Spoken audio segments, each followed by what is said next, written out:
f of z be a known constant entire function and z x plus iota y, let u comma v denote its real and imaginary part respectively, which of the following statement is false है।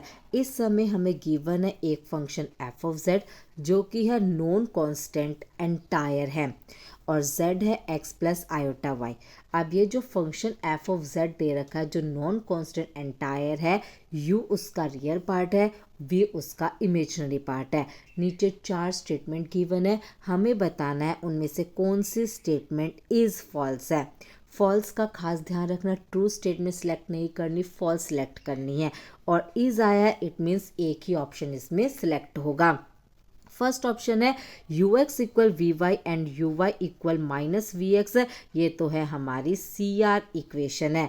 Second है U Y equal V X and U X equal minus times of V Y. And third statement है function के derivative के mod का square equal U X square plus V X square. And fourth statement है function के derivative के mod का square equal U Y square plus V Y square है। So इसमें जो 4 ऑप्शंस हमारे पास आए हैं उनमें से थर्ड और फोर्थ के अंदर तो सेम चीज़ निकालनी है, फंक्शन के डेरिवेटिव के मोड का स्क्वायर। एंड फर्स्ट में हमें चेक करना है सी आर इक्वेशन होल्ड हो रही है या नहीं हो रही। सो एक एक करके सारे ऑप्शन इसमें चेक करते हैं।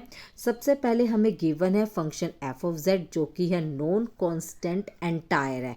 अगर फंक्शन एंटायर है इसका मतलब है F of Z is analytic है। Therefore F of Z U इसका रियल पार्ट, वी इसका इमेजिनरी पार्ट, एनालिटिक होगा। अगर फंक्शन एनालिटिक है तो वो सी आर इक्वेशन को सेटिस्फाई करेगा। इट मीन्स यू एक्स हमारे पास वी वाई के इक्वल होगा और यू वाई हमारा minus time of V X के इक्वल होगा। इट मीन्स जो फर्स्ट ऑप्शन है वो हमारे पास कैसा है, ट्रू है। ट्रू होने की वजह से पहला ऑप्शन हो गया हमारा डिस्कार्ड है। अब बात करते हैं ऑप्शन नंबर सी और ऑप्शन नंबर डी की, जिसमें हमें फंक्शन के डेरिवेटिव के मोड का स्क्वायर निकालना था। अब फंक्शन हमारे पास एनालिटिक है और एनालिटिक फंक्शन का अगर डेरिवेटिव करना हो तो उसके रियल पार्ट का डेरिवेटिव होता है वो भी partial derivative with respect to X, imaginary part का partial derivative with respect to X है। अब इसके डेरिवेटिव के मोड का स्क्वायर यानी कि रियल पार्ट का स्क्वायर प्लस इमेजिनरी पार्ट का स्क्वायर। सो यहाँ से तो हमारा ऑप्शन सी बी क्या बन गया, ट्रू, जिसकी वजह से ऑप्शन सी बी हो गया डिस्कार्ड है।